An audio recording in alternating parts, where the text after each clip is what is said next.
또 이렇게 함께 찬양을 하고 이렇게 보니까 확실히 코람데오랑은 달라요. 그래서 여러분의 텐션이 너무 다르더라고요. 그래서 너무 기뻤습니다. 특별히 이렇게 우리가 기도에 대해서 이제 말씀을 전해달라고 해가지고 여러분 기도가 되게 어렵죠. 기도 진짜 어렵습니다. 제가 지금 청년부를 17년 지금 하고 있거든요. 그런데 기도는 결코 쉽지 않습니다. 그래서 기도를 어떻게 해야 될지 고민도 참 많고 그리고 내가 하고 있는 기도가 정말 올바른 기도인가 라고 하는 고민도 많이 될 텐데 그것에 대해서 조금 설명을 좀 했으면 좋겠다라는 생각을 조금 했습니다. 그래서 오늘 제가 한 4파트로 말씀을 전할 건데요. 첫 번째는 신자에게 기도가 얼마나 중요한지를 설명을 할 거고요. 그리고 하나님의 기도의 응답, 어떻게 응답하시는지 우리가 다 알고 있는 yes, no, wait 말고 하나님께서 우리에게 기도를 어떻게 응답하시는지 또 그거와 더불어서 하나님이 응답하시지 않는 기도는 어떤 것인지를 살펴보고요. 그리고 우리가 기도에 대해서 오해가 있습니다. 그 두 가지를 살펴보고요. 그리고 제가 굉장히 중요하게 여기는 건 네 번째입니다. 네 번째. 그럼 우리가 어떻게 기도할 것이냐 이거를 함께 살펴볼 겁니다. 그래서 제가 조 목사님한테 설교식이 아니라 좀 강의식으로 편안하게 하겠다라고 이야기를 했습니다.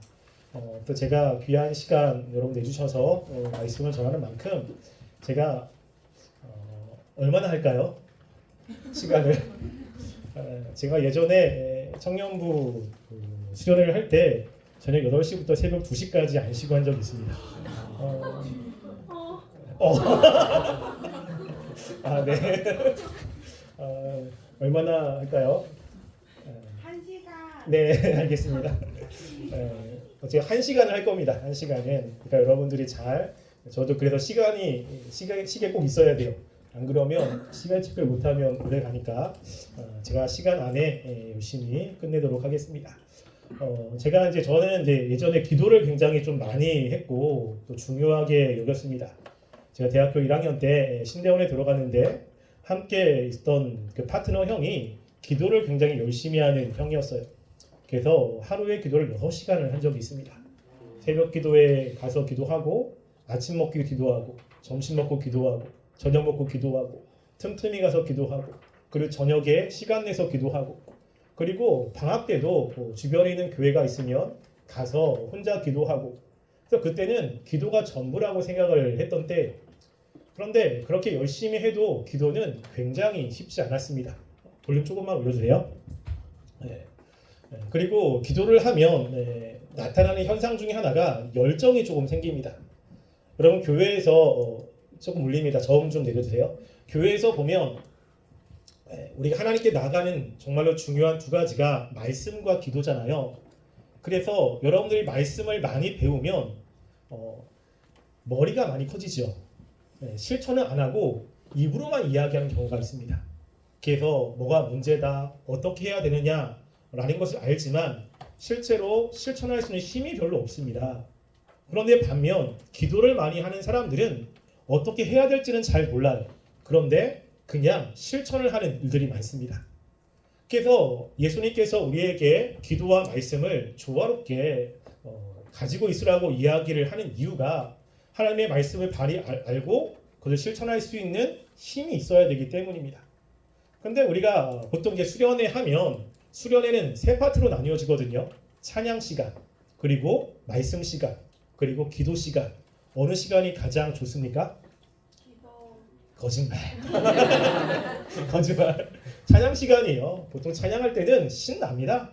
그리고 열심히 찬양합니다. 찬양하는 그런 모습만 보면 한국이 뒤집을 것 같아요. 정말 열심히 헌신적으로 하나님의 은혜 하는데 말씀 시간만 되면 다 잡니다. 자고 기도 시간만 되면 더 자죠. 왜냐면 말씀 시간은 봐야 되잖아요. 근데 기도 시간은 불 끄고 있으니까 자도 티가 안 납니다. 그러니까 자는 거죠. 그래서 가장 좋은 시간 찬양 시간. 특별히 찬양단은 찬양하고 나서 뒤에 가가지고 쉬거나 놀잖아요. 그리고 말씀 시간 쉽지 않지만 기도 시간은 더 어렵습니다. 그런데 우리가 하나님 말씀대로 살아갈 때에는 말씀 시간과 기도 시간이 굉장히 중요합니다.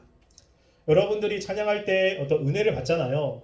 그때 그게 은혜가 아니라 단지 감정에 취하는 경우가 되게 많습니다. 이거를 구분을 조금 하셔야 돼요. 찬양할 때 특별히 목사님 때에는 그 십자가의 길 순교자의 삶 굉장히 많이 불렀거든요. 내가 주님께 헌신하는 그런 내용이잖아요. 그런데 그런 헌신을 하는 찬양을 하고 기도 시간에 자고 말씀 시간에 자는 거예요. 아니 그런 헌신을 했다면 목숨을 바치겠다고 하잖아요. 그러면 말씀 시간에 졸린 거는 참아야지. 근데 그때 나 은혜 다 받은 거지요. 왜? 내가 헌신하겠다고 고백했기 때문에. 근데 실제 삶에서는 그게 안 나타납니다. 그거는 은혜 받은 게 아니고요. 그냥 감동 받은 겁니다. 그럼 우리가 이제 좀 이따 이야기하겠지만 은혜라고 하는 것은 우리가 하나님이 우리 가운데 역사하시는 것이고 우리가 그 역사가 있으면 우리 마음이 하나님께로 향하려고 하는 강력한 의지가 생깁니다. 그래서 이것이 없으면 은혜라고 이야기하지 않아요. 그래서 은혜를 받으면 말씀대로 살고 은혜를 받으면 더 하나님의 일을 하고 싶은 마음이 생기는 겁니다. 물론 그것을 지속하고 그렇지 않고는 그 다음 문제긴 해요. 그런데 은혜를 받으면 그 마음속에 뭔가 하고자 하는 의지가 생깁니다. 저는 그래서 이 시간에 여러분들이 이 말씀을 통해서 좀 기도하고자 하는 의지가 좀 생겼으면 좋겠습니다.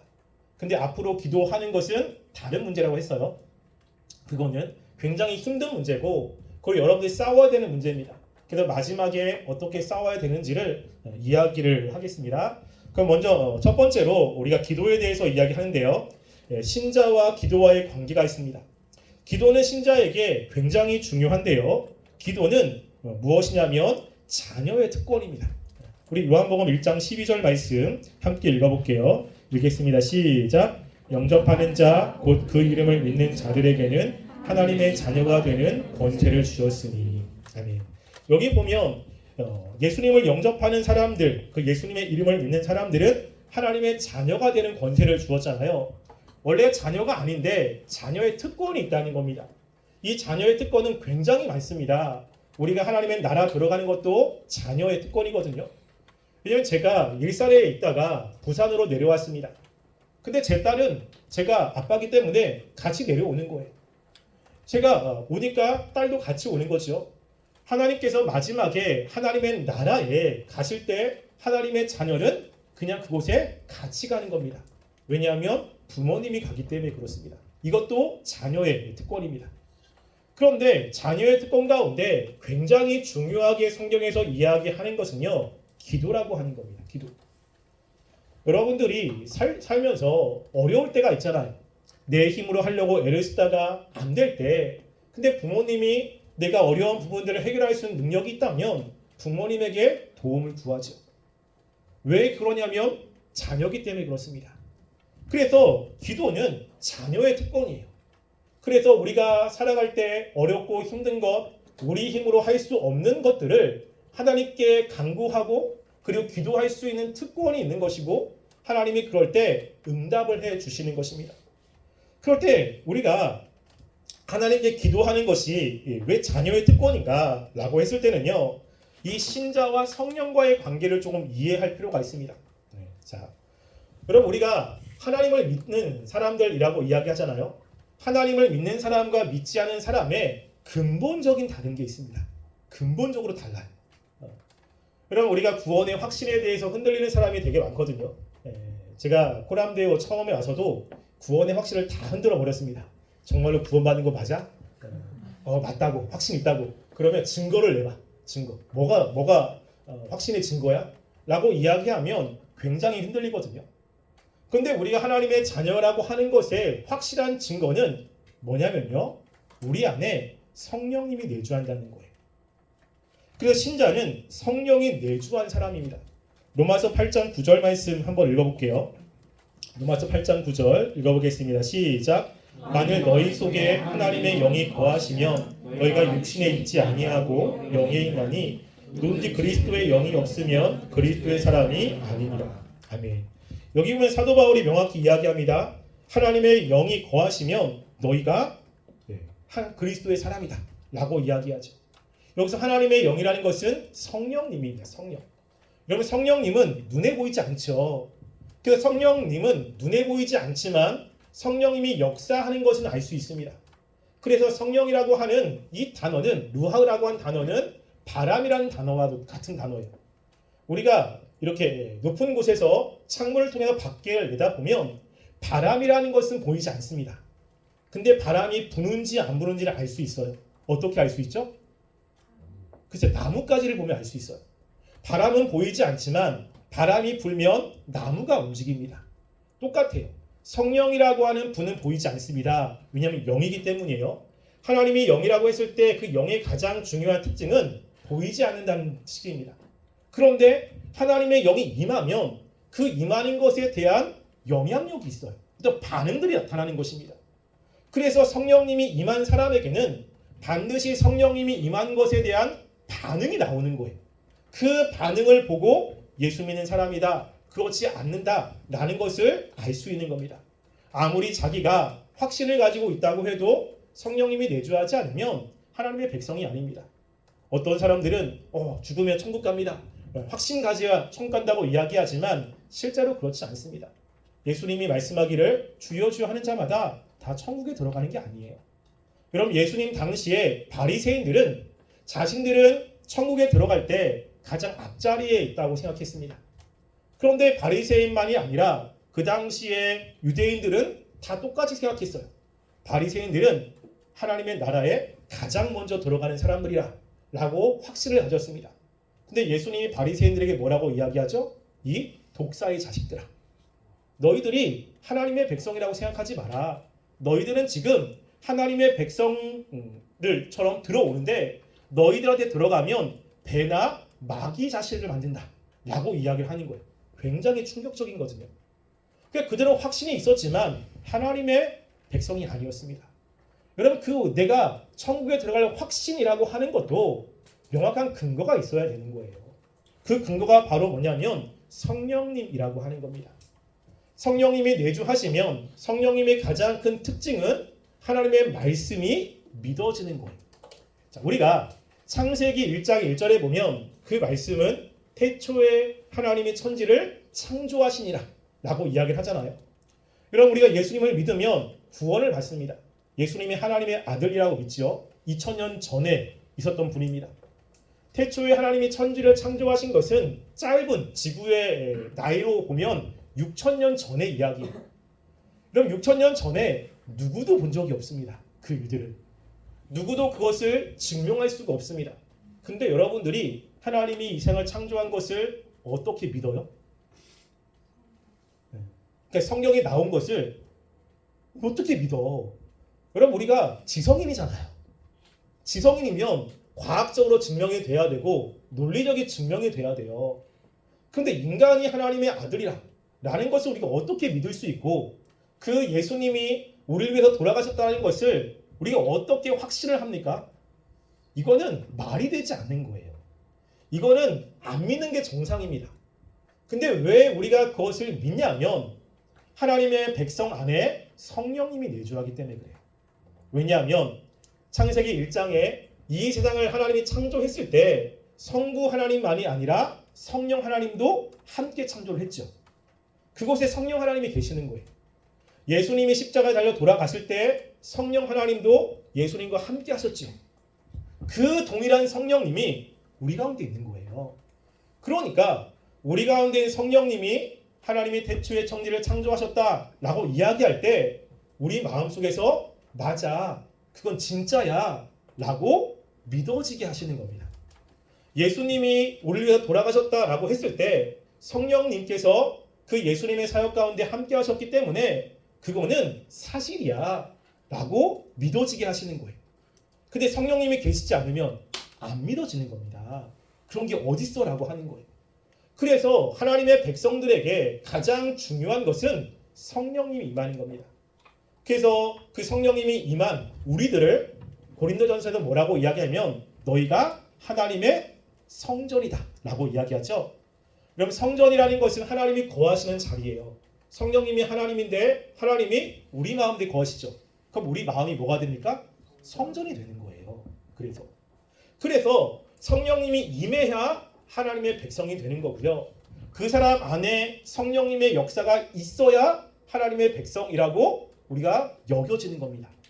그런데 이 성령님이 또 무슨 영이냐면 성령님은 양자의 영이세요. 이게 로마서 8장 15절 말씀 한번 읽어볼게요. 읽겠습니다. 시작. 너희는 다시 무서워하는 종의 영을 받지 아니하고 양자의 영을 받았으므로 아바 아버지라 부르짖느니라. 지금 우리가 받은 그 영을 우리가 성령이라고도 하지만 양자의 영이에요. 왜냐하면 우리는 하나님의 직접적인 아들이 아니잖아요. 아들, 딸들이. 우리는 아닌데 입양된 사람들이에요. 그래서 양자라고 이야기를 하고 있는 것이죠. 그래도 그 양자의 영이 우리 가운데 들어와서 우리가 하나님을 뭐라고 부르죠? 아바, 아버지라고 부릅니다. 여기서 아바라고 하는 단어는 아랍어인데요. 아빠라는 뜻이에요. 아빠라고. 그리고 아버지라는 것은 그냥 아버지라는 뜻이거든요. 그러니까 하나님을 친근하게 부르는 겁니다. 아빠, 아빠 불러요. 교회에서 제 딸 아시죠? 저랑 똑같이 생긴 누구든지 다 알더라고요. 그러니까 제 딸은 저한테 아빠 아빠 거리면서 오죠. 친근하게 다가오지 않습니까? 그리고 조금 크면 이제 아버지라고 하지 뭐 거리감이 있잖아요. 그러니까 하나님이라고 하는 분은 창조주인데 피조물인 우리가 하나님을 아빠라고 친근하게 부를 수 있는 이유는 성령님이 내주하기 때문에 그래요. 성령님. 그래서 우리가 성령님을 아버지라고 아빠라고 친근하게 부르면서 우리가 어려울 때 하나님께 간구할 수 있게 되는 것입니다. 근데 이 아빠 아버지를 누가 이렇게 불렀냐면 예수님이 불렀어요. 예수님이. 그러니까 예수님이 아빠 아버지라 부르셨거든요. 그러니까 예수님은 당연히 하나님, 성부 하나님을 아빠라고 이야기를 하잖아요. 여러분 여기서 한 가지 조금 짚고 넘어갈게요. 자, 여러분 하나님께서 삼위일체로 계시잖아요. 그럴 때 우리가 하나님이라고 하는 단어를 쓰면 여러분들은 성부, 성자, 성령 하나님 중에 어떤 하나님을 생각하세요? 성부 하나님 생각하시죠? 네, 그러면 안 됩니다. 하나님이라고 한다면 삼위 하나님을 다 이야기하는 거예요. 그래서 우리가 특별히 그 중에 한 분 하나님을 이야기한다라고 한다면 각각 하나님마다 고유한 이름이 있습니다. 성부 하나님은 아버지 하나님, 성부 하나님고요. 예수님은 예수님이나 성자라고 부르고 성령님은 성령, 뭐 양자의 영 이렇게 부르잖아요. 그래서 우리가 하나님이라고 할 때는 삼위 하나님을 함께 지칭하는 거예요. 그래서 우리가 기도할 때 하나님이라고 했을 때는 성부 하나님만 이야기하는 것이 아니라 삼위 하나님에게 기도를 하는 겁니다.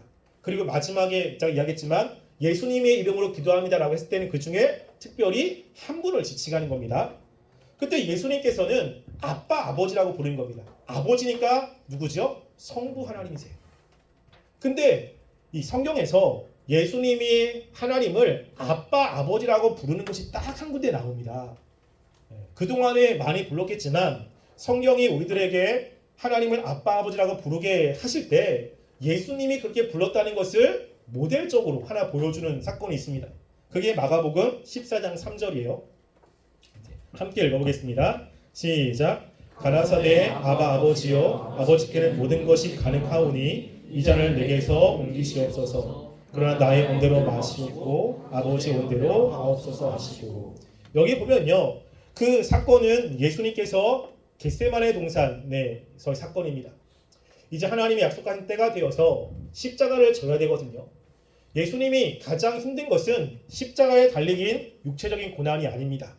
하나님께로부터 버림받는 게 가장 큰 고난이었어요. 이게 너무 두려웠습니다.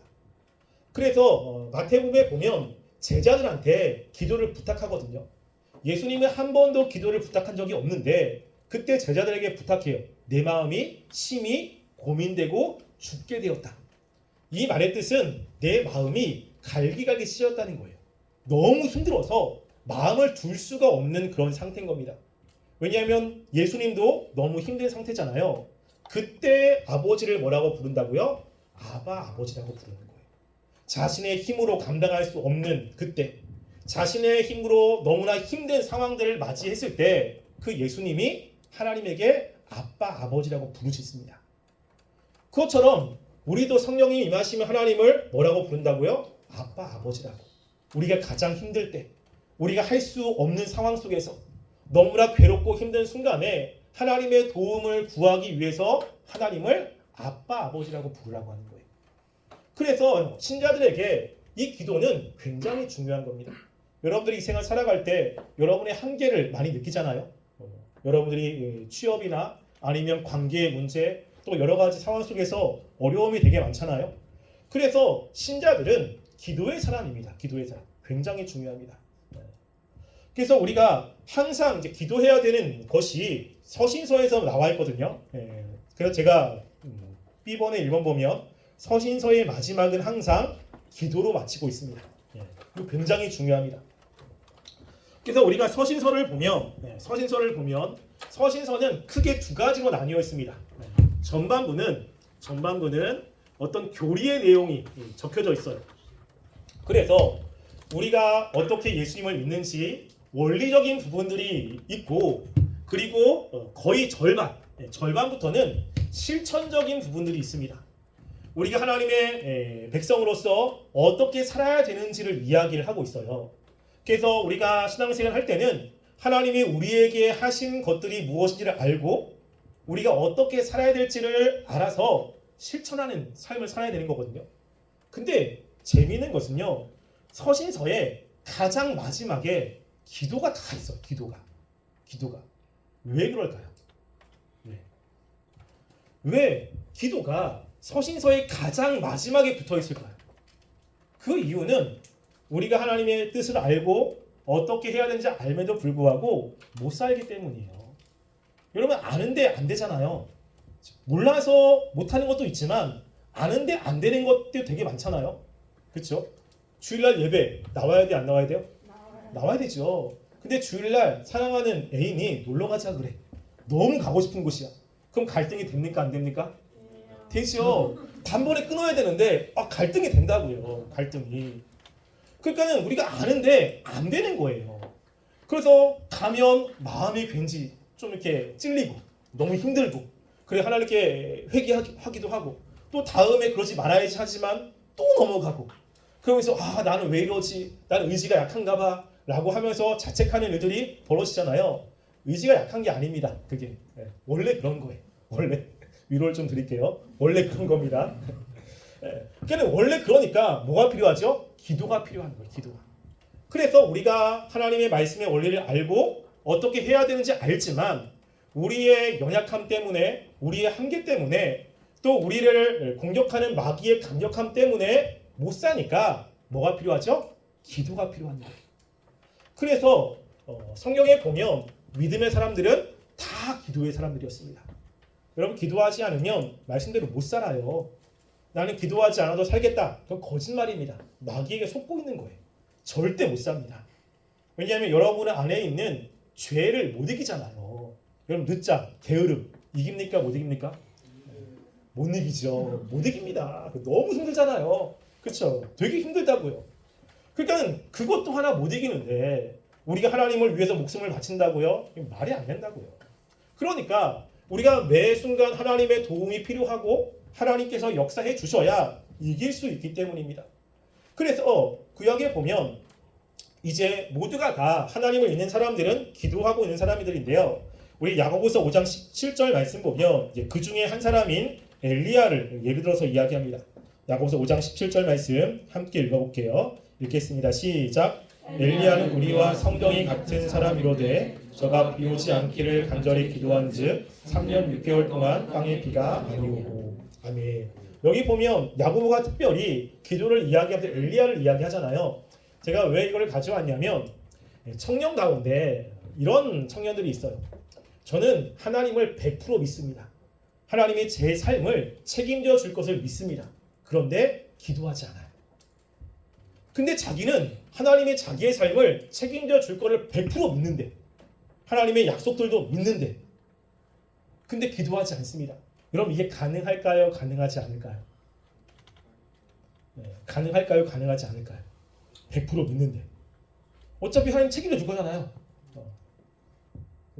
이게 가능해요? 가능하지 않아요? 왠지 이게 뭐가 분위기가 아닌 것 같죠? 그냥 마음속으로는 그럴 수 있지. 근데 어떤 사람은 전 믿어요. 근데 기도가 없어. 근데 그게 가능할 것 같은데 실제로 그렇지 않습니다. 지금 여기서 이제 야고보가 엘리야가 기도해서 3년 6개월 동안 비가 내려왔 않았지만 비가 내렸다고 이야기를 하는데요. 야고보가 기도한 수 있었던 원동력은 뭐냐면 하나님이 말씀했기 때문이에요. 그래서 우리가 구약을 보면 열왕기상 18장 1절에 18장은 갈멜살 사건이 기록된 장이에요. 갈멜살 사건 전에 하나님이 엘리야를 찾아왔습니다. 읽어볼게요. 시작. 마른 날을 지나고 제3년에 여호와의 말씀이 엘리야에게 임하여 가라사대 너는 가서 아합에게 보이라 내가 비를 지면에 내리리라. 하나님이 갈멜살 전투 전에 미리 약속했어요. 내가 이제 비를 내릴 거야. 엘리야는 비가 내릴 것을 믿었어요.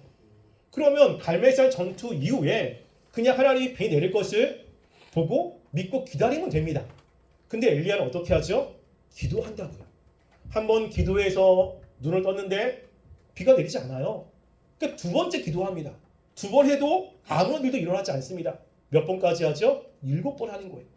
7번 하고 나서 그 하늘에 먹구름이 조금 꼈습니다. 그리고 나서 이제 비가 내린다고 하는 거예요. 여러분 근데 먹구름이 꼈다고 해서 비가 다 내리는 것은 아닙니다. 제가 지난주에 코람데오 수련회를 갔거든요. 근데 지난주에 부산에 눈이 왔습니다. 여러분 그거 아세요?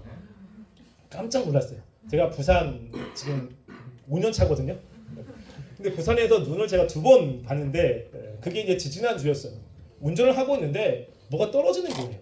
그래서 차 유리창에 이렇게 이슬이 맺혔는데 이게 눈 결정체인 거예요.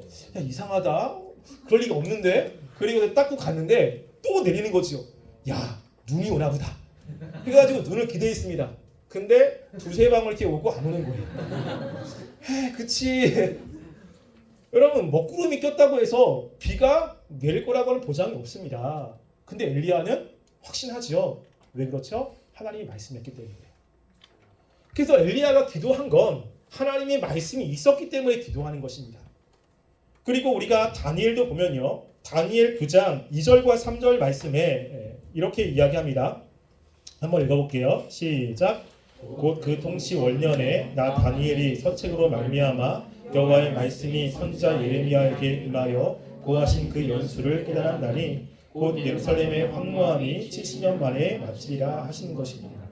내가 금식하여 베옷을 입고 죄를 무릅쓰고 주 하나님께 기도하며 강구하기를 결심하고. 여기 보면요 다니엘이 굉장히 열심히 기도합니다. 원래도 기도했지만 더 열심히 기도해. 어떻게 기도하냐면 금식하며 베옷을 입고 죄를 무릅쓰고 기도합니다. 이건 하나님께 대한 엄청난 열심을 표현하는 거거든요. 근데 다니엘이 이렇게 기도하게끔 된 그 결정적인 것은 하나님의 말씀을 깨달았기 때문이에요. 하나님이 이스라엘 백성들이 포로로 끌려간 후에 70년 만에 돌아오겠다고 예레미야에게 말씀했습니다. 다니엘이 그 말씀이 믿어진 거예요. 이제 곧 얼마 안 남았습니다. 여러분 그러면 야 이제 우리가 돌아갈 수 있구나 라고 믿어졌다면 뭘 해야 되죠? 아주 훌륭합니다. 여러분들이 야 이제 포로에 잡혀갔어. 포로 생활이 너무 힘들어요. 그래서 사람들이 고향을 꿈꿉니다. 근데 말씀에 이제 고향에 돌아갈 날이 얼마 남지 않았다고 얘기하는 거예요. 그게 확신이 든 겁니다. 야 이제 내가 고향에 돌아가겠구나 라고 하면 그 다음에 기도합니까? 안심. 그 다음 뭐 하죠? 안심하고 돌아가서 뭐 할지를 고민하겠죠. 거기 가서 뭐 하지? 그럼 우리가 돌아갈 때 어떻게 돌아가야 되지? 갈 때 뭐가 필요하지? 여러분 이런 거 준비하지 않겠습니까? 근데 다니엘은 뭐 했죠? 기도하고 있는 거예요. 이게 하나님의 말씀이 깨달아지면 하나님이 역사하시겠지만 그것들을 가지고 기도하는 삶이 있다는 겁니다. 왜 그렇죠? 이 기도는 성령님이 내주한 사람들이 하는 거잖아요. 성령님이 내주하면 이 성령님은 하나님이 원하시는 것들을 그 사람 마음 가운데 소원으로 가지게 만듭니다. 그래서 하나님이 확신하시는 것들을 내가 원하게 되고 그 원함을 가지고 기도하는 모습으로 나오게 되는 거예요. 그래서 제가 처음에 질문한 대로 하나님이 내 삶을 인도해 줄 거라고 확신이 되는데 기도를 안 한다라고 하는 건 그 믿음이 가짜라는 겁니다. 진짜 믿는다면 기도할 수밖에 없어요. 하나님이 그것을 원하고 하나님이 그렇게 역사하실 것을 믿으면 그것을 가지고 간구하는 삶이 될 수밖에 없다는 것입니다. 그래서 여러분들이 믿음이 점점점 강해지면 강해질수록 어떤 시간들이 많아질까요? 그쵸. 믿음이 별로 없으면 없을수록 뭘 안 하겠습니까? 그렇습니다. 그래서 믿음과 기도는 비례해요. 그래서 내가 기도가 안 한다. 근데 믿음이 좋다고 생각하시면 안 됩니다. 내가 기도를 하나도 안 하는데 나 열심히 교회에서 봉사하니까 나 신앙생활 잘하고 있다고 생각하면 착각입니다. 절대 그렇지 않습니다. 이게. 근데 이제 하나님께서 두 번째로 이제 기도의 응답이 있습니다. 자, 성경에는 기도의 응답이 굉장히 다양하게 나타나잖아요. 그래서 우리가 하나님께 기도하면 하나님이 기도의 응답을 반드시 해줍니다. 반드시. 근데 성경에 보면 하나님은 우리가 기도할 때 좋은 것을 주시기를 원하시는 분이에요. 좋은 것을. 특별히 예수님이 팔복에서 기도에 대해서 굉장히 강조하셨는데 우리 마태복음 7장 7절부터 11절 말씀에 다 아는 말씀이죠. 구하라 그러면 주실 것이고 찾으라 그러면 찾을 것이고 두드리라 그러면 열릴 것이고 구하는 이마다 할 것이고 똑같은 말을 지금 반복해서 지금 하고 있는 거예요. 몇 번 얘기하면 12번을 얘기합니다. 같은 말을 12번 얘기한다는 것은 굉장히 중요한 거잖아요. 반드시 하겠다는 겁니다. 근데 그렇게 얘기하면서 하나님이 우리들에게 기도할 때 어떻게 주실지를 그 다음에 설명을 하고 있습니다. 그 다음 9절부터 읽어볼게요. 읽겠습니다. 시작. 너희 중에 누가 아들이 떡을 달라 하면 돌을 주며 생선을 달라 하면 뱀을 줄 사람이 있겠느냐? 너희가 악한 자라도 좋은 것으로 자식에게 줄 줄 알거든 하물며 하늘에 계신 너희 아버지께서 구하는 자에게 좋은 것으로 주시지 않겠느냐? 예수님이 하나님의 속성에 더 이야기합니다. 이 땅에 있는 아버지는 성부 하나님의 모형이에요. 그래서 하나님이 이 세상을 창조하셨잖아요. 그래서 이 세상에 필요한 피조물이 필요한 것들을 다 주십니다. 그래서 우리 부모님이 성부 하나님의 모형으로서 자녀들이 원하는 것들을 주시기를 원하는 마음이 있어요. 저도 제 딸이 원하는 것을 다 해주고 싶은 마음이 있거든요. 제 능력에 한해서. 그래서 안 된다고 하지만 그래서 주고 싶은 마음이 있어요. 그래서 집에서 저희 집사람하고 많이 싸우거든요. 저녁 이쯤 되면 먹으면 안 돼요. 근데 제 딸이 먹고 싶어 해요. 그럼 몰래 가가지고 이렇게 줍니다. 그러면 좀 8살이니까 지혜로워야 되는데 엄마 나 이거 먹었다 그러는 거예요. 그러면 야! 저 혼납니다. 그러니까 다 부모님은 자녀에게 좋은 걸 주기를 원하잖아요. 하나님도 그렇다는 거예요. 하나님도. 근데 여기서 우리가 눈여겨볼 단어는 제가 밑줄 쳐놨잖아요. 좋은 것으로 주시지 않겠느냐라고 하는 겁니다. 여러분 그러면 좋은 것을 주시지 않겠다라고 이렇게 질문을 던지면 여러분 무엇을 원해요? 무엇을? 좋은 것이다 라고 하면 뭡니까? 여러분 생각나는 거 있잖아요. 웃으면서 생각나는 거 있죠. 이거 지금 이거 필요해 저거 필요해 라고 생각하죠. 그런데 여러분 우리가 여기서 그냥 이것을 문자적으로 보면 그래 내가 하나님께 기도하면 지금 하나님이 나에게 필요한 좋은 것들을 주실 거야. 내가 원하는 것을 주실 거야 라고 생각하지만 이 말은 그런 말이 아닙니다. 이런 말이. 여기서 좋은 것이라고 하는 것은 명확하게 정해져 있어요. 그것을 누가복음이 좀 더 명확하게 설명을 합니다. 누가복음 11장 13절 말씀 읽어볼게요. 읽겠습니다. 시작. 너희가 악한 자라도 좋은 것을 자식에게 줄 줄 알거든 하물며 너는 천부께서 구하는 자에게 성령을 주시지 않겠느냐 하시니라. 누가복음에는 뭐라고 이야기하죠? 성령이라고 이야기하는 거예요. 왜 다르게 이야기하냐면 마태복음의 대상은 유대인들이잖아요. 그러니까 유대인들은 좋은 것이라고 하면 딱 떠오르는 게 있습니다. 모두가 똑같은 것을 생각하고 있는 거예요. 근데 이방인들은 그걸 생각하지 못하잖아요. 근데 누가복음은 헬라인들에게 쓴 겁니다. 이방인이니까 좋은 것이라고 하면 자기들 마음대로 생각하는 거예요. 그래서 하나님이 주시는 좋은 것이 무엇인지를 명확하게 이야기하는 겁니다. 그게 뭐라고요? 성령님이라는 거예요. 성령님. 우리가 기도하면 성령님이 우리 가운데 역사합니다. 우리가 기도하면 성령님이 우리 가운데 무엇인가 역사하는 것들이 있어요. 여러분 그래서 기도할 때 내가 열심히 기도해도 안 들어주는 것들이 있습니다. 아무리 기도해도 왜 안 들어주시지? 하나님은 내 기도에 관심이 없나? 라는 생각을 할 수도 있잖아요. 근데 우리가 기도할 때 하나님이 기도에 응답하는 때는 하나님의 때예요. 아무리 때를 써도 하나님 때가 아니면 들어주지 않습니다. 그런데 기도에 유익이 있는데 저는 이 말씀을 굉장히 좋아합니다. 굉장히. 빌립보서 4장 6절 7절이에요. 함께 읽어보겠습니다. 시작. 아무것도 염려하지 말고 모든 일에 기도와 간구로 너희 구할 것을 감사함으로 하나님께 아뢰라. 그리하면 모든 지각에 뛰어난 하나님의 평강이 그리스도 예수 안에서 너희 마음과 생각을 지키시리라. 여기 보면 아무것도 염려하지 말라. 염려가 되는 겁니다. 뭐가 필요가 있는 거고 지금 내 힘으로 감당할 수 없는 상황에 처한 거예요. 그때 기도하면 우리가 기대하는 것은 염려되는 상황이 없어지거나 그 일이 잘 풀리거나 앞길이 열려지는 거잖아요. 근데 성경은 그렇게 얘기하지 않습니다. 뭐라고 하냐면 7절 말씀에 모든 지각에 뛰어난 하나님의 평강이 그리스도 예수 안에서 너희 마음과 생각을 지켜주시겠다는 거예요. 하나님의 기도의 응답은 우리의 마음을 지켜주는 겁니다. 하나님께서는 모든 걸 아시잖아요. 근데 우리는 모르기 때문에 자꾸만 불안한 거예요. 자꾸만 초조하고 그리고 자꾸만 내가 필요하지 않는 것들을 구하면서 마음이 힘든 거죠. 근데 기도하면 어떤 일이 벌어진다고요? 마음에 안정이 찾아옵니다.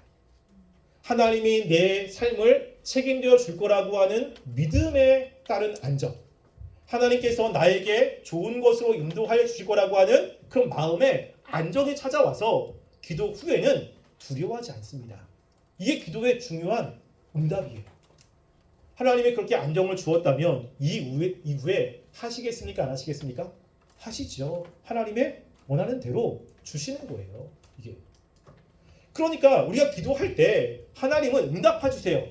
뭘로 응답하시냐면 마음의 평안함으로. 이 평안함이 있다면 우린 기대하셔도 돼요. 아, 내 삶에 하나님의 역사가 있을 것이다. 내 삶에 하나님께서 인도하심이 있을 것이다. 기대하셔도 됩니다. 왜? 하나님이 주시는 평안이 있기 때문에. 그래서 이게 하나님이 우리에게 주시는 가장 좋은 것입니다. 그런데 하나님이 이렇게 기도에 응답하시는데 아무리 기도해도 응답받지 못하는 기도가 있습니다. 응답받지 못하는 기도. 물 한 잔씩 하세요. 물 한 잔씩. 반 왔습니다. 반.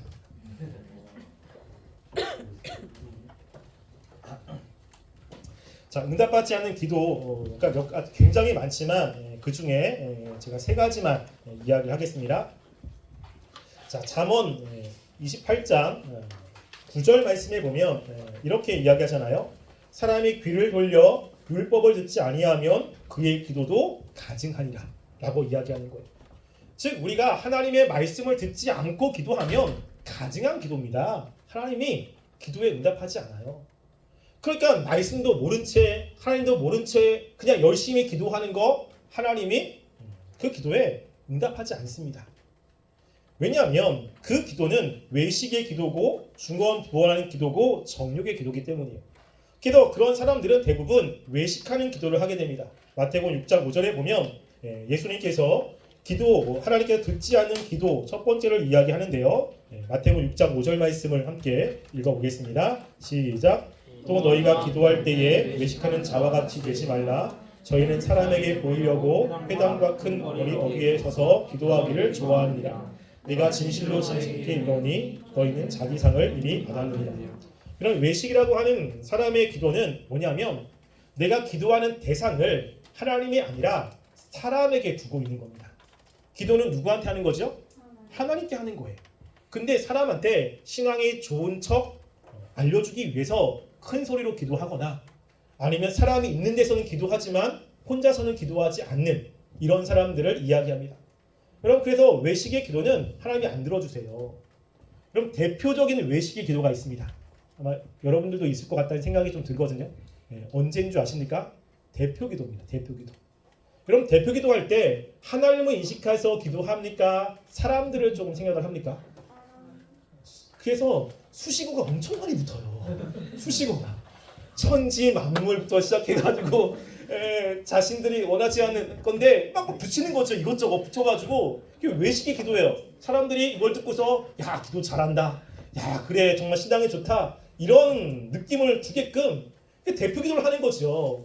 그러니까는 외식기도의 대표적인 사례가 대표기도입니다. 이게. 근데 또 뭐가 있냐면요.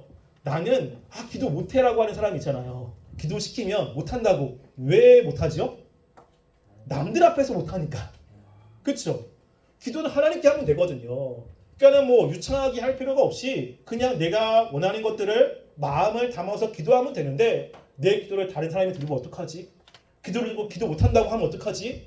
자꾸만 그게 신경이 쓰이는 거야. 그래가지고 기도 못합니다. 아직 기도할 때가 아닙니다. 겸손한 것처럼 생각하지만 외식의 기도입니다. 이게. 그래서 기도는 내가 그냥 하나님 앞에 마음을 쏟아서 아뢰면 되는 거예요. 네. 아무리 내가 마음에도 없는 것을 뭐 여러 가지 수식어를 붙여서 한다고 해도 하나님은 우리의 중심을 보시잖아요. 그렇죠? 그래서 내가 살아가는 삶의 방향이 아닌 기도는 하나님이 별로 좋아하지 않습니다.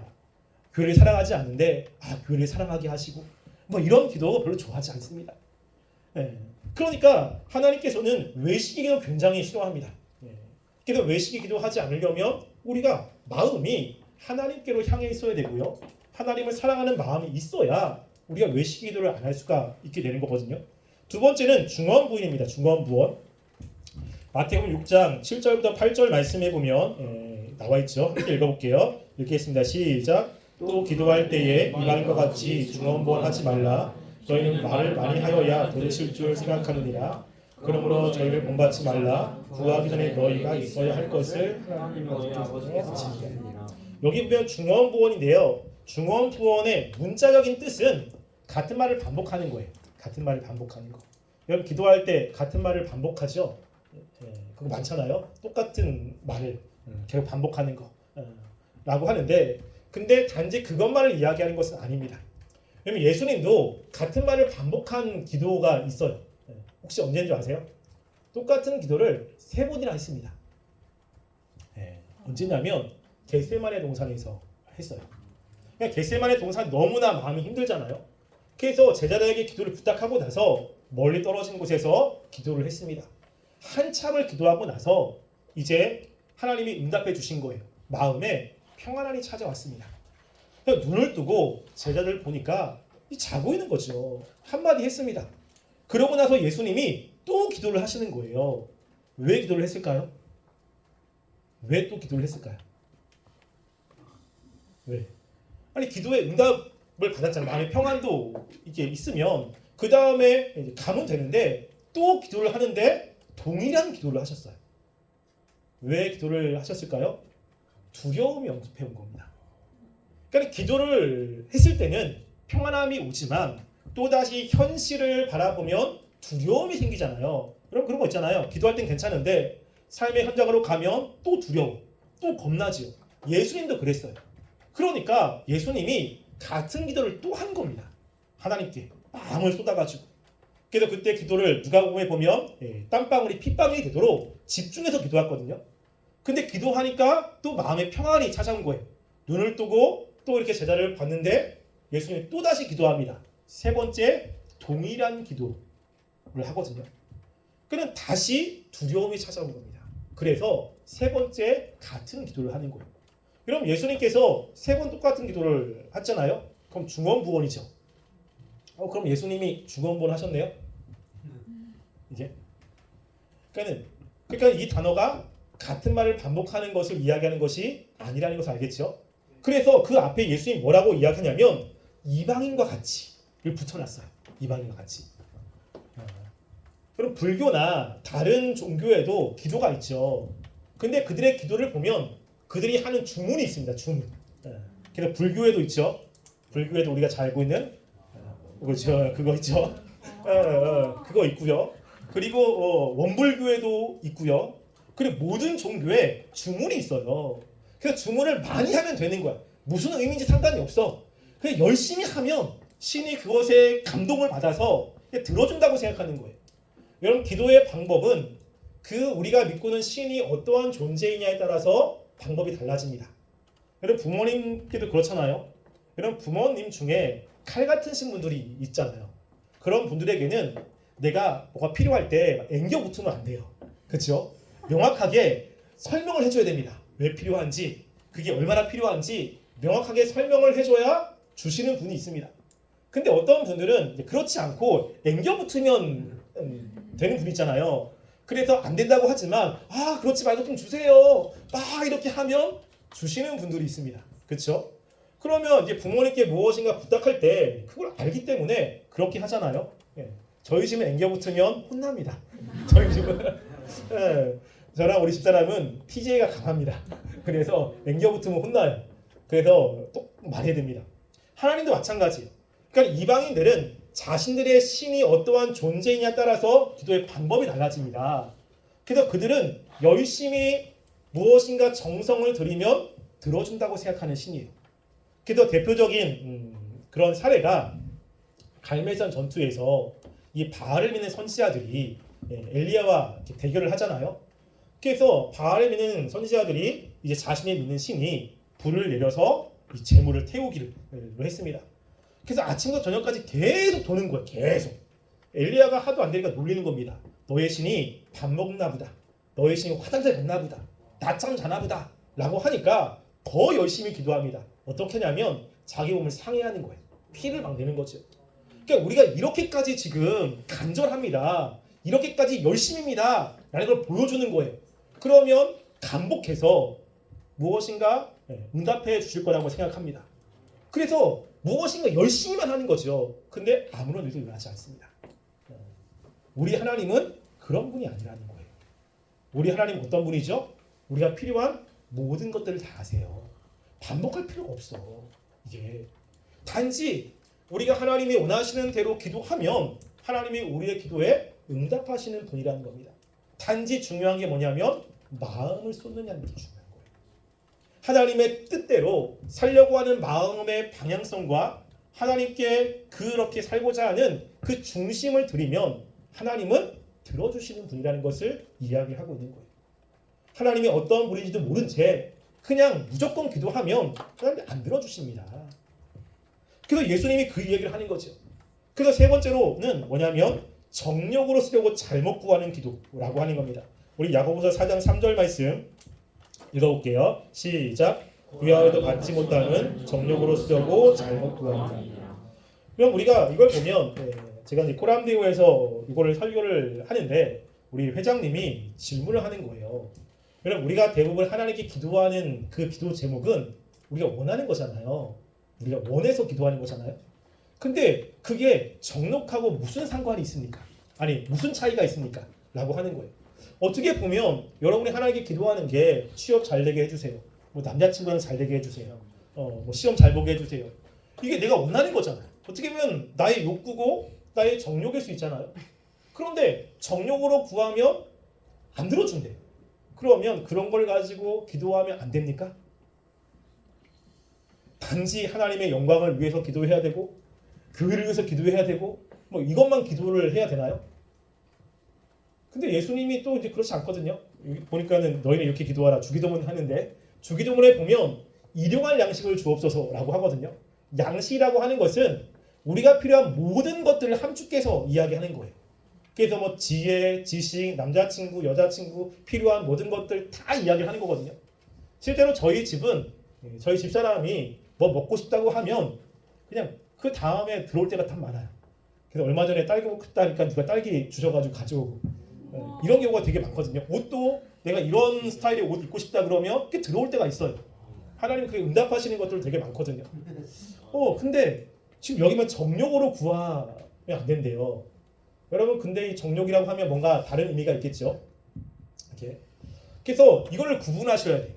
왜냐면 우리에게는 오욕칠정이라는 게 있잖아요. 뭐 불교용이긴 하지만 5가지 욕구가 있습니다. 이건 어쩔 수 없는 거예요.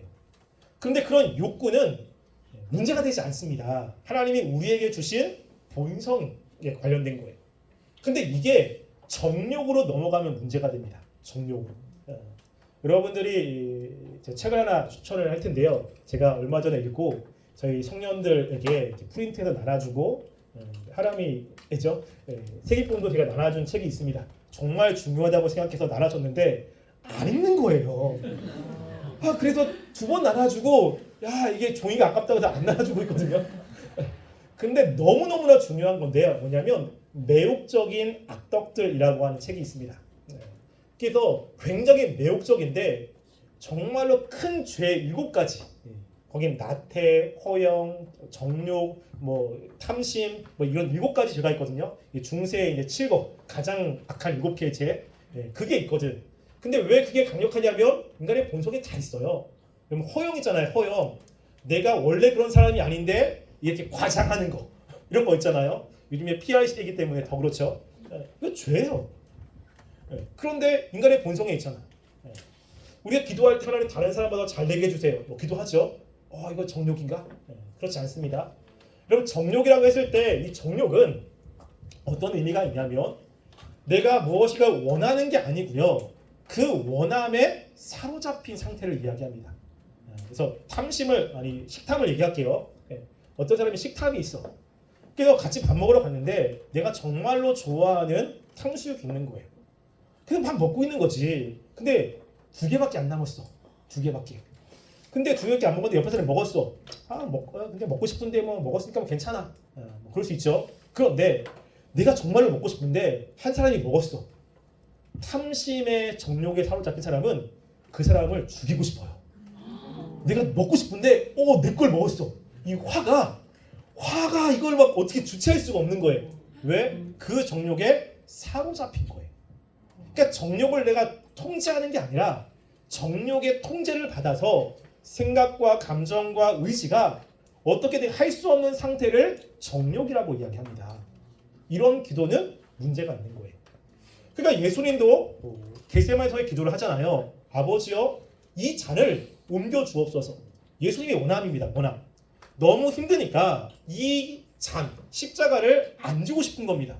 기도할 수 있잖아요. 이게 하나님의 원하신 게 아니지만 내가 그것을 원합니다 라고 했는데 예수님의 기도가 정욕의 기도가 아닌 이유는 그 다음이 중요합니다.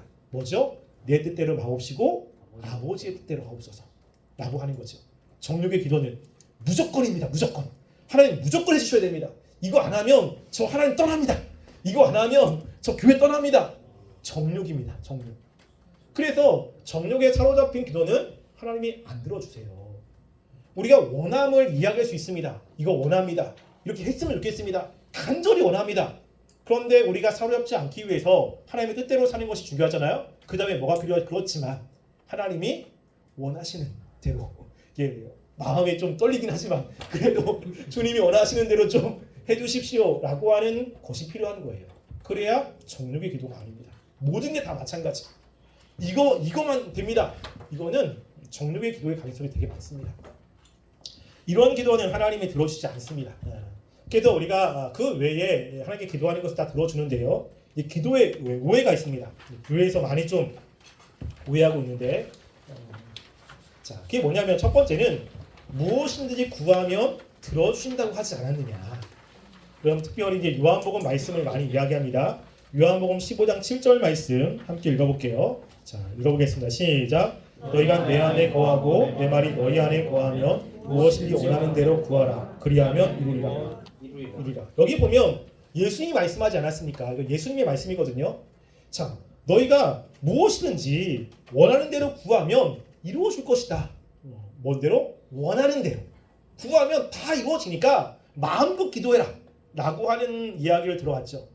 그래서 우리가 원하는 거 다 기도하면 돼. 그럼 하나님이 그대로 해주실 거야. 라고 생각을 합니다. 그런데 아닙니다. 왜? 왜냐면 여러분들이 성경을 볼 때 문맥이 되게 중요하거든요. 문맥. 어떤 문맥에서 나오는 문장이냐가 되게 중요합니다. 그래서 그것이 정말 성경적인 단어일지라도 그 문맥에 따라서 본받아야 될 것이 있고 그렇지 않은 것이 있어요. 교회에서 가장 중요한 단어는 사랑이라고 하는 단어입니다. 이게 사랑해야 되잖아요. 그런데 그 문맥이 그러니까 어떤 사람이 편지를 썼습니다. 근데 그 편지를 보고 우리가 이렇게 사랑해야 돼 라고 하는 거예요. 근데 그 편지가 불륜이에요. 그러면 해야 돼요? 안 해야 돼요? 안 해야 되죠. 이게.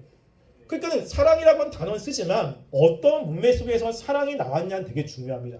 여기도 마찬가지예요. 지금 이 문맥을 보셔야 돼요. 그래서 제가 그 앞에 문맥을 가지고 왔어요. 자, 요한복음 15장 5절 6절 말씀 함께 읽어볼게요. 시작. 나는 포도나무요 너희는 가지니 저가 내 안에 내가 저 안에 있으면 이 사람은 과실을 많이 맺나니 나를 떠나서는 너희가 아무것도 할 수 없습니다. 사람이 내 안에 거하지 아니하면 가지처럼 밖에 버리워 말라지나니 사람들이 이것을 모아다가 불에 던져 사릅니다. 바로 앞에 말씀이에요. 예수님은 포도나무고 우리는 가지죠. 그럼 가지가 열매를 맺을 때 어떤 열매를 맺습니까? 포도나무에 붙어 있으니까 포도 열매를 맺겠죠. 그러면 포도나무가 원하는 열매랑 가지가 원하는 열매가 똑같아요? 달라요? 같죠. 예수님이 우리 안에 있고 우리가 예수님 안에 있는 거예요. 예수님이 연합이 됐습니다. 그러면 예수님이 원하는 거랑 우리가 원하는 게 똑같을까요? 다를까요? 여기서 이야기하는 거예요. 그래서 너가 내 안에 거하고 내가 너 안에 거했어. 그것을 포도나무 비유로 이야기하는 겁니다. 그래서 우리가 원하는 게 우리 가지잖아요. 가지가 원하는 게 포도나무에 붙어 있어. 그럼 뭘 원하겠습니까? 포도나무 열매잖아요. 그 포도나무 열매는 포도나무가 원하는 거예요. 그러면 여기서 우리가 예수님 안에 들어있는 사람들인데 무엇인지 구해. 근데 그 무엇이든지가 예수님이 원하시는 걸까요? 아닐까요? 원하시는 거겠죠. 예수님은 원하지 않는데 내가 원하는 것을 이야기하지 않습니다. 내가 원하는 거와 내가 기도하는 거와 예수님이 원하는 게 같은 거예요. 그러니까 무엇인지 구하면 들어주시죠. 그게 하나님이 원하시는 거니까. 하나님이 원하지 않는데 내가 열심히 기도한다고 해서 들어준다는 내용이 아닙니다. 또 뭐가 있냐면 비슷한 내용이긴 해요. 요한복음 14장 13절부터 14절 말씀 함께 읽어볼게요. 시작. 너희는 내 이름으로 무엇을 구하든지 내가 시행하리니 이는 아버지로 하여금 아들을 인하여 영광을 얻게 하려 하시리라. 내 이름으로 무엇이든지 내게 구하며 내가 시행하리라. 여기 보면 예수님이 내 이름으로 무엇인지 구하며 내가 시행하리라 라고 이야기를 하죠. 그럼 기도할 때 가장 마지막에 뭘로 끝나죠? 그렇죠. 근데 열심히 기도하다가 예수님의 이름으로 기도합니다를 안 하면 하나님이 들어줄까요? 안 들어줄까요? 제가 예전에 청년 때 청년 생활을 별로 안 했긴 했는데 청년 때 저희 그 나눔터 소그룹 모임 할 때 함께 있었던 한 자매가 자기 이야기를 해주는 거예요. 그러니까 자기 전에 이제 기도를 합니다. 열심히 되게 신실하신 자매였어요. 한 30분 기도하는데 깜빡하고 예수님의 이름으로 기도합니다 안 한 거야. 딱 일어난 거지. 다른 걸 막 하다가 갑자기 생각이 난 거죠. 예수님의 이름으로 기도해야지 들어주는데 안 했다. 그래서 다시 기도를 했대요. 30분 정도. 다 기도하고 마지막에 안 까먹고 예수님의 이름으로 기도합니다. 아멘. 야, 됐다. 여러분 맞아요? 틀려요? 여기 맞아요? 틀려요? 틀려요? 왜 틀리죠? 생각 안 해봤습니까? 그럼 예수님의 이름으로 기도합니다라고 하는 건 그 단어를 쓰는 거에 중요성이 있지 않아요. 의미가 있습니다. 의미가 뭐냐면 여러분들 회사에 가면 어떤 기획안을 만들고 그리고 윗사람에게 가면 사인을 해주죠. 윗사람의 이름으로 사인을 합니다. 그 사인의 의미가 뭐냐면 이 기획안도 나도 동의한다 의미예요. 그래서 이게 마음에 들지 않으면 그것을 반려하죠. 다시 해와. 마음에 들 때까지 다시 해야 되는 거예요. 마음에 들면 사인을 해주는 겁니다. 예수님의 이름으로 기도합니다는 뭐냐면 예수님의 사인이에요.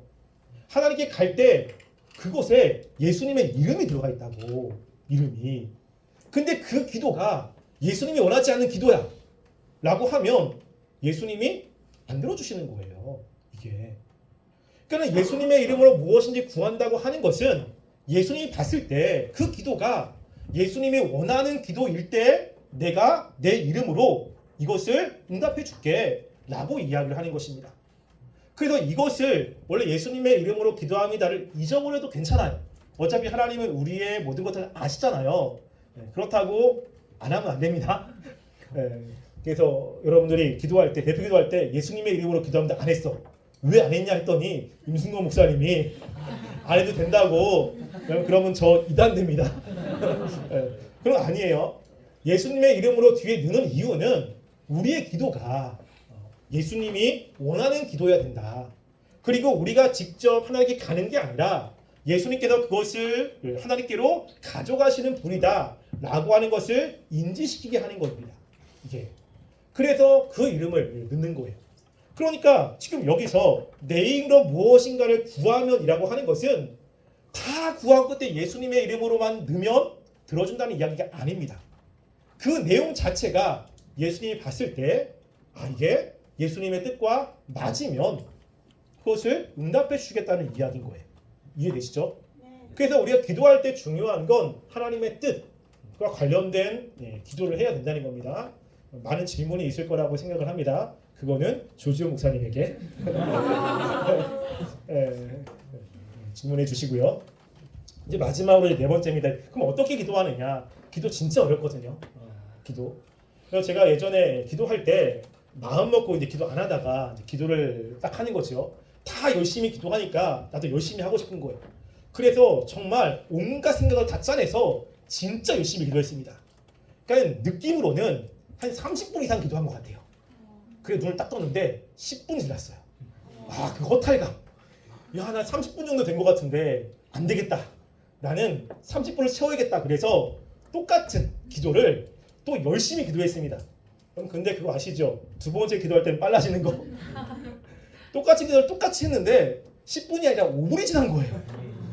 그리고 안 되겠다 더 했다 그러면 1분씩 막 끊어지는데 짜증이 나는 겁니다. 그래서 벌떡 일어나가지고 뭐 다음에 기도하면 되지 라고 해가지고 이제 기도 안 하고 이런 경우도 있거든요. 그럼 기도는 진짜 어려워요. 그래서 마틴 루터는 기도는 거룩한 노동이다. 노동이라고 하는 거예요. 칼빈은 기도는 영적 전투다 라고 표현을 썼습니다. 기도는 정말 쉽지 않아요. 찬양과 말씀과 기도 가운데 저는 기도가 제일 힘듭니다. 찬양은 리듬이 있으니까 그냥 흥겹게 하면 되고요. 말씀은 앉아서 듣기만 하면 돼요. 귀만 열면 되잖아. 그래서 졸다가 들어가지고 한마디 들으면 은혜 받았어. 한마디 들리면 너무 좋은 거죠. 그럼 근데 기도는 내가 다 해야 돼. 내가 마음을 쏟아야 되고 내가 생각해야 되고 내가 입을 벌려야 되고 내가 애를 써야 되잖아요. 처음부터 끝까지 내가 해야 되는 겁니다. 그 기도는 너무 힘든 거예요. 그럴 때 왜 기도가 안 되는지를 먼저 생각하셔야 돼요. 자, 이것 때문에 실판이 필요합니다. 이것 때문에. 자, 여러분 이거 잘 기억하시고 기도할 때 이렇게 하세요. 자, 기도할 때 하지 말아야 될 것이 있습니다. 기도할 때 어떤 사람은 같은 단어를 반복하면서 몸을 흔들고 하지 마세요. 그렇게 기도하면 안 됩니다. 기도는 하나님께 할 때 제일 중요한 것은 마음을 쏟아내잖아요. 마음에는 지정의가 있습니다. 지정의. 이게 굉장히 중요한 단어예요. 하나님께서도 마음을 받으시잖아요. 하나님이 우리의 마음을 원하세요. 하나님이 우리의 마음 가운데 역사하십니다. 그때 여기서 제일 중요한 게 뭐냐면 지입니다. 지. 기도는 의지를 가지고 해야 되는 거예요. 말씀도 의지를 가지고 해야 됩니다. 그때 의지가 무엇인가 할 때 지성이 되게 중요합니다. 지성. 근데 우리가 이제 감정이 있는데 대부분 이제 감정에 치우치는 모습을 얻거든요. 근데 이제 감정에 치우치면 안 돼요. 기도할 때도 내가 마음이 하나님께로 향하려면 지정의가 한 방향으로 나가야 됩니다. 그때 지정의 가운데 가장 형님은 지예요. 지. 정은 둘째입니다. 의는 막내예요. 그래서 첫째, 둘째, 셋째 가운데 우리 집에 셋째 자매 있잖아요. 셋째는 절대 첫째한테 대들지 않습니다. 절대 대들지 않습니다. 웬만해서는 게임이 안 됩니다. 근데 둘째는 첫째한테 대듭니다. 대부분. 둘이 싸워요. 우리 마음도 마찬가지예요. 근데 셋째는 둘째랑 친해요. 좀 이런 경우가 참 많아요. 이게 지정의도 마찬가지거든요. 의지는 감정과 친해요. 내가 즐거운 걸 하잖아. 즐거운 거를. 근데 그게 이성적으로 틀린데 즐거움을 하죠. 그래서 나중에 지성한테 혼나죠. 괜히 했다. 후회. 여기서 나오는 게 양심의 가책입니다. 이게. 그러니까는 우리가 하나님께 바로 가려면 지정의가 되게 중요해서 지식이 감정과 의지를 통제해야 돼요. 그럴 때 감정의 포커스를 맞추면 안 되고요. 의지가 지성의 포커스를 맞춰야 되는 거예요. 공부할 때도 이런 거 있습니다. 공부를 다 좋아하지 않잖아요. 공부를 좋아하시는 분이 간혹 있습니다. 좀 이렇게 외계인 같은 사람들이 간혹 있는데, 그런데 공부하려고 하면 처음에 하고 싶지 않아요. 그때 막 놀고 싶은데, 그런데 의지를 가지고 거기에 집중을 하는 거예요. 집중을. 남들 애를 쓰면. 근데 공부하는 내용들이 조금씩 이해가 되면 이건 재밌지 않아요? 재밌어요. 그렇지, 재밌죠. 처음에 감정이 공부가 너무 싫은 거야. 그런데 이성으로 조금씩 이해가 되면 감정의 지성을 따라와요. 이게 재밌어진다고. 그러면서 공부에 집중이 되는 거잖아요. 그런데 이게 집중해야 되는데 감정이 너무 싫어. 그래가지고 일어나서 놀아. 근데 공부해야 될 것을 못했어. 나중에 후회되죠. 네, 이게. 그러니까 기도도 마찬가지입니다.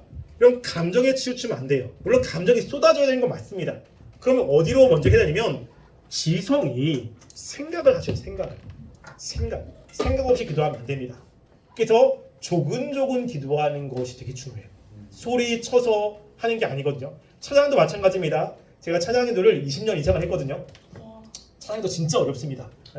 그래서 그렇죠. 오늘 찬양 기도하신 우리 청년 되게 힘들죠. 어떤 말을 해야 될지 어떻게 해야 될지 되게 어렵거든요. 근데 제가 하는 찬양 기도 저는 어떻게 하냐면 저는 같이 찬양하는 사람은 전혀 신경 쓰지 않습니다. 저는 가사에만 집중해요. 가사에. 그래서 그 가사 하나를 묵상을 합니다. 그냥. 그래서 제가 찬양 기도를 할 때 저는 처음부터 크게 부르지 않습니다. 그냥 조용히 불러요. 왜냐하면 계속 읊조리면서 생각을 하는 거예요. 그래서 이제 제가 찬양 기도하면 처음에 조용히 가다가 그러면 이제 마음이 좀 움직이기 시작하거든요. 좀 커지고 또 커지고 그러면서 마음이 쏟아집니다. 그래서 먼저 지성이 되게 중요해요. 기도할 때 조근조근 나의 필요나 이런 것들을 하나님께 아뢰는 게 되게 중요합니다. 그러면 감정이 안 따라와요. 그래도 괜찮아요. 차근차근 그것들을 계속 이야기를 하는 거예요. 계속. 빨리 할 필요가 없습니다. 빨리 하면 안 돼요. 그래서 찬양기도 할 때도 내가 아직까지 마음이 준비가 안 됐는데 갑자기 빨라지잖아요. 그러면 찬양기도 너무 힘들어요. 감정이 안 쏟아집니다. 이게 단계가 있어요. 그래서 자기가 기도할 때 계속 생각을 하는 거예요. 이런저런 것들 하나님 생각하고 이러면서 이 의지랑 같이 힘을 내서 가는 겁니다. 그러면 어느 순간 감정이 따라오는 것을 경험하게 됩니다. 근데 이것도 굉장히 쉽지 않습니다. 굉장히 30분을 기도했는데 30분 내내 감정이 안 따라올 수도 있어요. 이게 그러면 무슨 생각이 드냐면 30분 기도했는데 30분 내내 너무 힘들거든요. 그럼 기도 괜히 했네. 너무 힘드네. 허무함이 찾아올 겁니다. 여러분 근데 그게 되게 중요한 거예요. 중요한 거. 왜냐하면 이제 어떻게 기도하는지는 먼저 아셨죠? 자, 생각 되게 중요합니다. 자, 우리가 기도는 현재 나와 하나님과의 관계가 어떤지를 적나라하게 알려주는 겁니다. 기도가. 그래서 우리가 친한 사람일수록 대화가 잘 되잖아요. 친하지 않으면 대화가 잘 안 됩니다. 특별히 그 사람과 관계가 껄끄러우면 같이 있는 것도 되게 힘들잖아요. 이게 이제 기도 시간인 거예요. 기도 시간. 우리가 신자가 있다면 신자의 마음에 성령님이 내주합니다. 성령님이 내주하죠. 근데 우리 마음에 성령님만 내주하는 게 아니에요. 또 뭐가 있죠? 죄가 있습니다. 죄가 함께 내주를 하게 되는 거예요. 그래서 우리 마음에 성령님이 거할 수도 있고 죄가 거할 수도 있습니다.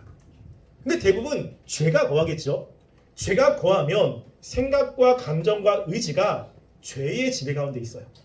생각이 하나님께로 이렇게 생각을 하는 것을 별로 좋아하지 않습니다. 죄의 영향 때문에.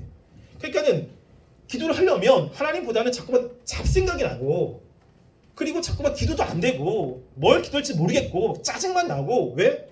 죄가 마음에 지배하기 때문에요. 그러니까는 기도하는 게 너무 힘든 거예요. 성령님이 그 마음 가운데 역사를 하면 성령님은 하나님의 뜻을 잘 알잖아요. 그 생각이 하나님께로 자연스럽게 흐르게 됩니다. 그래서 내가 죄가 충만해진 상태에서 기도하면 기도가 너무 힘들어요. 기도 안 됩니다. 그래서 열심히 하다가 안 되면 일어나죠. 그러면서 다음에 기도해야지. 내가 지금 기도 안 하는 것은 못하는 게 아니라 안 하는 거야 라고 이야기하지만 못하는 거 맞습니다. 다음에 기도 또 안 돼요. 이게 왜? 내 마음에 죄가 충만하기 때문에 그렇습니다. 자, 그럴 때 기도를 하려면 우리 안에 있는 죄와 싸워야 돼요. 싸우셔야 됩니다. 이게 안 될 겁니다. 그런데 하나님이 원하시는 것이 기도잖아요. 그러면 내가 기도하려고 생각부터 시작해서 싸우는 거예요. 생각부터 싸워야 돼요. 다른 거 싸우면 안 됩니다. 생각이 이기면 다른 걸 따라오게 되어 있습니다. 그래서 생각을 계속 하셔야 돼요. 다른 생각이 나면 다시 잡아와야 되고, 졸리면 일어나서 해야 되고, 근데 생각이 멍해지기도 하고 그런데 계속 생각을 하셔야 돼요. 그게 너무 힘들어요. 이게 가장 힘들어요. 이게. 그래서 이게 30분 내내 싸울 수도 있습니다. 1시간 내내 기도가 안 될 수도 있어요. 괜찮습니다. 포기만 안 하면 돼요. 그러니까 포기한다는 것은 죄가 완전히 우리를 장악한다는 거예요. 그런데 내가 하나님 말씀대로 기도하려고 애를 쓴다는 것은 죄가 우리 마음을 완전히 장악하지 못합니다. 반항을 하고 있는 거죠. 그러니까 그러면 괜찮은 거예요. 그리고 또 그 다음에 또 싸우는 거예요. 그러면 이렇게 싸우다 보면 어떤 일이 벌어지냐면 여러분이 30분까지 기도를 못할 수도 있지만 오늘 강사님이 10시까지 기도한다고 그래가지고 30분 이상은 기도할 거라고 생각을 해서 자 30분을 기도하잖아요. 처음에는 30분 내내 힘들어요. 근데 계속 싸워야 됩니다. 그러면 30분 기도하다가 마지막에 기도가 됩니다.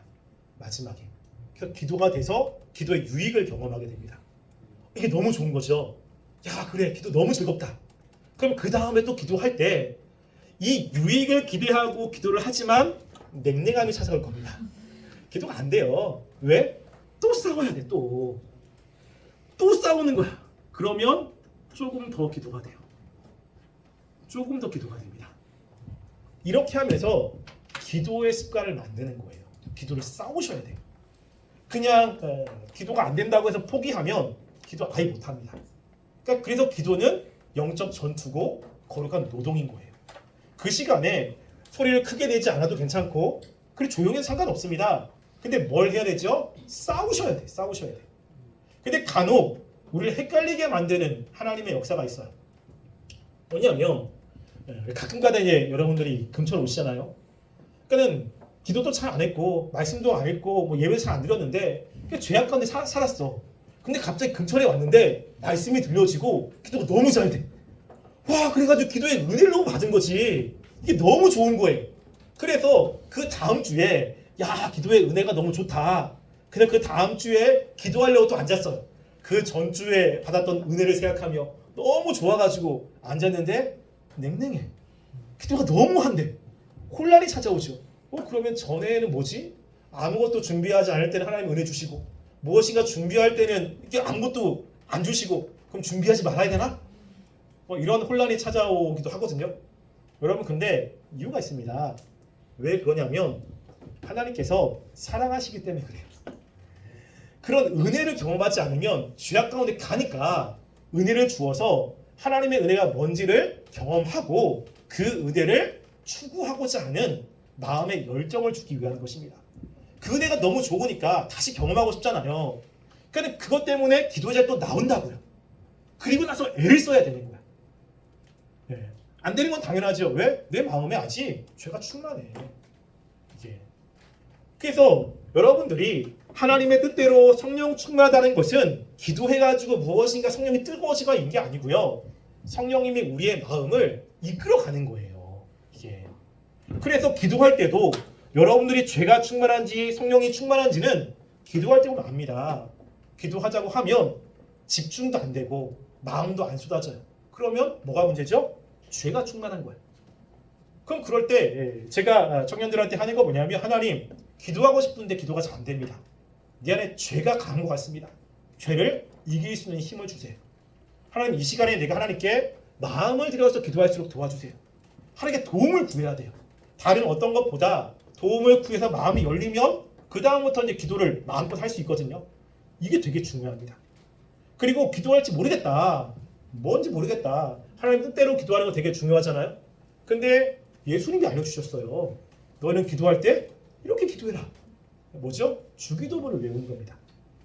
주기도문. 그럼 주기도문 외우시죠? 네. 천천히 외워볼까요? 천천히 빨리 말고. 네, 시작하겠습니다. 시작. 좀 천천히.